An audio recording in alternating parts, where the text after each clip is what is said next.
This is one of Cliffe's most compelling and persuasive arguments for the existence of God. You're bound to learn a lot from it. Full credit goes to Cliffe. If you had a scientific question, you would go to a scientist, and I presume you would expect a rational answer. And if you had a philosophical question, you would go to a philosopher, and perhaps less rational but still cogent, you would expect an answer. I have a religious question, and I come to you as a religious man to answer it. Right here, right now, I'm not an atheist. I can't equip myself with moral relativism. I'm an agnostic, and I envy your faith. I want to know why I should believe it's more probable that there is a God than there isn't. You don't have to prove absolutely that there is one. I just want to know that it's more probable that there is than that there isn't, and I want you to show me. Okay. Thanks for asking that honest question. I appreciate it. The reason that I believe that God exists is because of certain evidence. First piece of evidence, the order and the design of the cosmos points me to some type of intelligent mind, because my experience in life is, in order to bring about order, I got to work real hard. And when I get sick, I don't go running to a neophyte. When I get really sick, I go running to a highly, highly trained doctor who understands the order and design of the human body. My experience in life is order demands an intelligent mind behind it. It doesn't come about by chance. Second piece of evidence for me. Life, in my experience, always comes from life. I don't care if it's plant life, animal life, human life. You never get life out of non-life. In other words, you never get the animate from the inanimate. Therefore, is it more reasonable for me to believe in the beginning God, or is it more reasonable for me to believe in the beginning matter and energy? Because I only see life come from life, never life come from non-life, it's far more plausible, reasonable for me to believe in the beginning God. Third point, the moral argument. I think you've been standing here while I've been articulating it. I am convinced that although there are not many, there are at least a few moral absolutes. Although there's a lot of ethical gray, probably more ethical gray than ethical black and white, there at times is ethical black and white, crystal clear. Moral absolute. Moral absolute. So those are the three reasons. Those are three. Order. Order design, coming from intelligent mind. Life coming from life, not from non-life. Moral absolutes. Fourth one, love. My experience of life is that love is crucial to my marriage, my family, my friendships. Love is a crucial motive in my life. If it's lacking, life turns very sterile, very empty. The only way love can be real is if there is more to reality than matter and energy. There's got to be some type of God who creates us with this innate ability to genuinely love. If there is no God, the Duke University student was correct when he said, love is simply a biological drive to preserve the genetic pool. And I said, sir, do you really think that's what motivates Mother Teresa to work among the dying in Calcutta, India? He said, yes. I have a fundamental disagreement with that. My experience in life is, no. Mother Teresa was motivated by love for the dying in Calcutta, India. That's why she did what she did. Not motivated primarily by a drive to preserve the genetic pool. That's a fourth piece of evidence. Four. Right. You mind if I ask some questions about Go right ahead. order? I know a little about computers, not a lot, but a little. And I know there are computer programs that write very complicated, very ordered programs that do things. Extremely ordered. But I would not go back and say that the program that wrote it is a life, or capable of love, or capable of thought in the way I think of thought. I have seen order that is caused by seemingly disorder or random occurrences. I've seen order that doesn't necessarily come from a cogent willed source. And I've seen order come from a cogent willed source that was very evil, or you would define evil. So, first of all, I would contend that I've seen, or think I've seen, order from chaos, and I know I've seen, or at least I like to think I've seen, order from what you would dictate as evil. So is it order from chaos? And if it's order only from order, why does that necessarily imply a good entity that created this order? Okay, I have strong disagreements with one point, and I strongly agree with your second point. I think it's rather clear that a computer comes from an intelligent mind. I've never met a computer that just came about by accident. So that computer obviously was ordered by an intelligent mind, so there's no problem with computers. But I think you raise a tremendous issue when it comes to evil. I think you're absolutely correct. I think it's totally possible that this intelligent mind is a warped Scrooge. Okay. What was the second reason now? Just to get it Okay, right. second thing is life comes from life, not from non-life. That one's harder for me. I'm not a biologist, but I know that there's a lot of theories that say that given the right materials, the right electric charge, so to speak, and the right atmosphere, we can create proteins, we can create enzymes, we can create complex molecules, and from that, this. What creates consciousness? Okay, and my point would be, I would not be shocked if scientists created life, because that's exactly what I believe. Intelligent mind creates life. My point is, you've got to have the intelligent mind there. You don't just have life coming out of non-life by accident. You don't think it's possible, even remotely possible, even infinitesimally remotely possible, that in some primordial pool, a lightning strike struck a complex of molecules that created an enzyme that then allowed us to evolve into this over billions of years? Anything is possible. Possible. Correct. This student claims that life emerged from a primordial soup after a lightning strike, as described in textbooks. However, this assertion lacks any solid scientific basis or evidence. First and foremost, no one truly knows what life is, and there is no universally accepted definition of life. In 1953, Nobel laureate James Watson, who co-discovered the structure of DNA, famously stated that DNA is the secret of life. If that is indeed the case, let me pose a challenge. I could provide millions of copies of DNA, along with all the necessary components to create life. Can any scientist, with all their knowledge and resources, bring life into existence from these materials?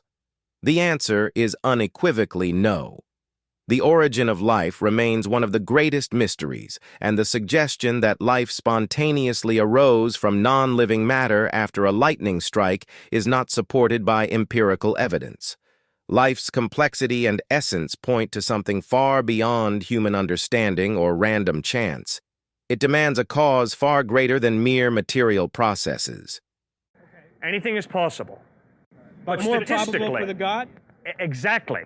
You see, for me as a thinking human being, the question is, what is most plausible in light of the evidence?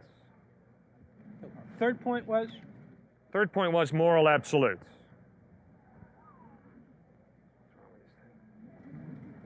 I don't have a counter for that. Fourth? Fourth point was love. That I don't understand. And I'd really benefit if you could explain it to me. Sure. I don't understand what you mean by it, and I've never experienced what you're talking about. And I'm fairly happy with my life. All right. What I'm talking about is, in the 60s, there was a riot at the Sorbonne, the French university in Paris. And a young man walked up to a bearded man and said, "Excuse me, sir, what are you rioting about?" The bearded man said, "I'm protesting this lousy world." The young man asked, "Do you believe in God?" The man said, "No, I'm an atheist." The young man asked, "Do you love anyone?" Bearded man lowered his head and said, "Yes, I love a woman by whom I've had a child, and she's dying of leukemia." Young man said, "Well, if she's dying of leukemia, why don't you ditch her and go out and get some other fox who turns you on a little more?" Bearded man hauled back and almost hit the young guy. The young guy said, "Excuse me, sir, you said there is no God." Well, if there is no God, there is no innate human ability to genuinely care for somebody else. And if this woman is losing her ability to sexually excite you because her body's falling apart due to leukemia, why don't you go out and get some other fox who turns you on a little more? And then the young man pulled out a Gospel of John where we read that there is a God, and this God is love. And when he created you and me in his image, in his likeness, He placed within you and me the innate ability to love. So every atheist loves, every agnostic loves, every theist loves. Why? Because we're human beings, not machines. We're human beings created in the image and likeness of God. Is that love the only emotion that God put in us, or are all of No. our emotions from God? No, God gave us emotions, but due to our sin, we can twist those emotions. The classic example is anger. There's nothing wrong with anger.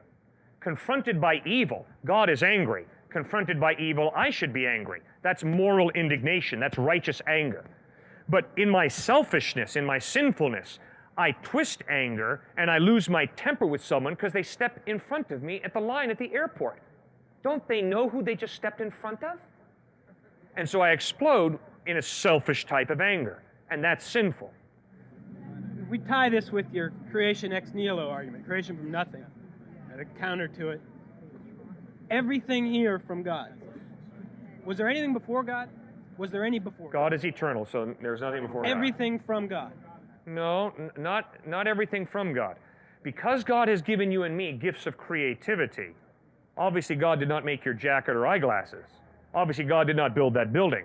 And obviously if I go up to him and kick him in the jaw, that's not God kicking him in the jaw. Or if I go up to him and pull my wallet out and give him $1, it's not God giving him $1. So because God has given you and me gifts of creativity, we can create.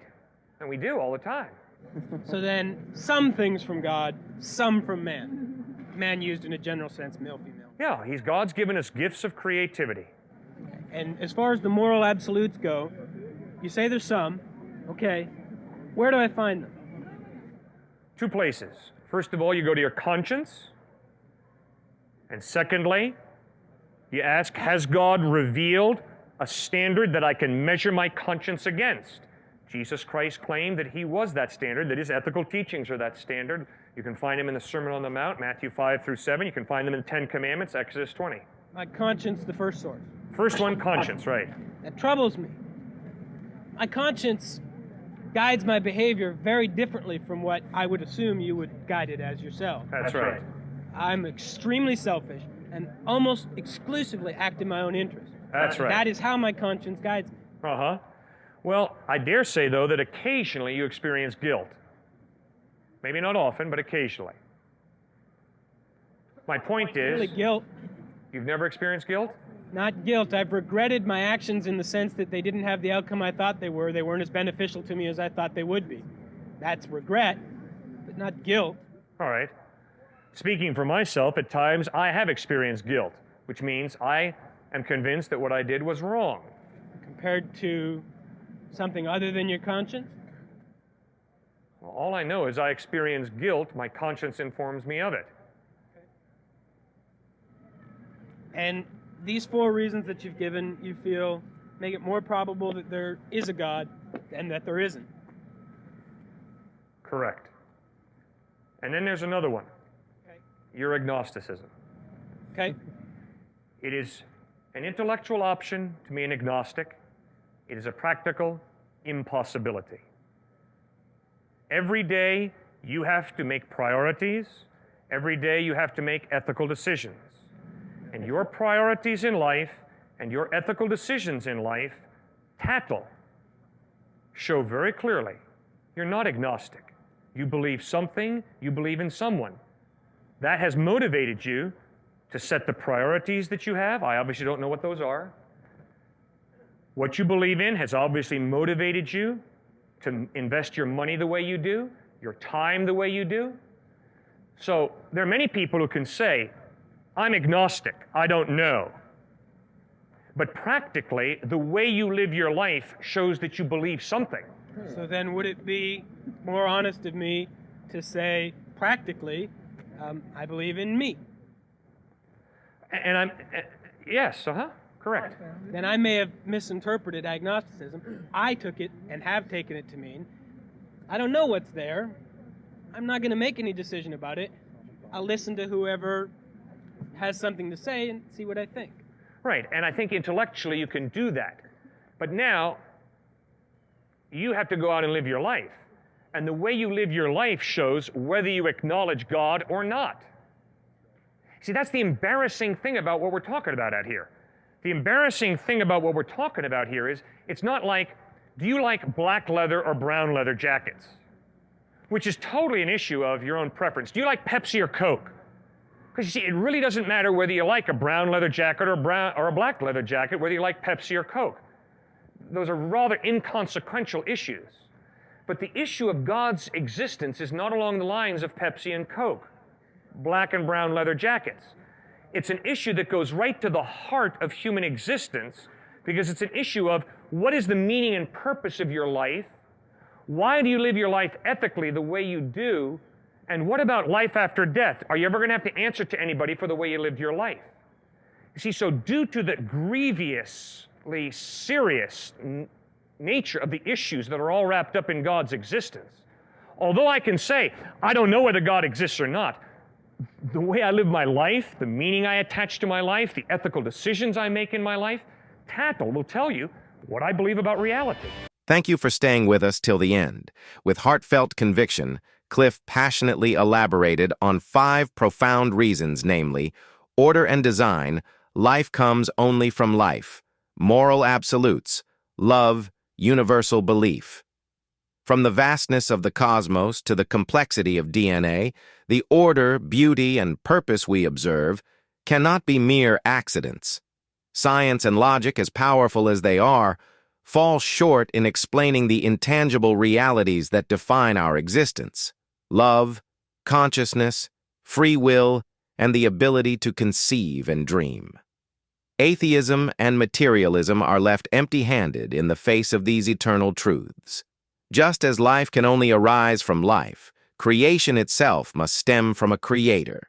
This truth is not just a theory, but a profound reality, etched into the very core of our being and the world around us. If Cliffe's insights resonated with you, and you want to see more innovative ideas and thought-provoking discussions, please don't forget to like, share, and subscribe to our channel. I'd love to hear your thoughts. Your valuable comments mean so much to us, so please let us know your thoughts below, and don't forget to press the bell icon so you never miss an update.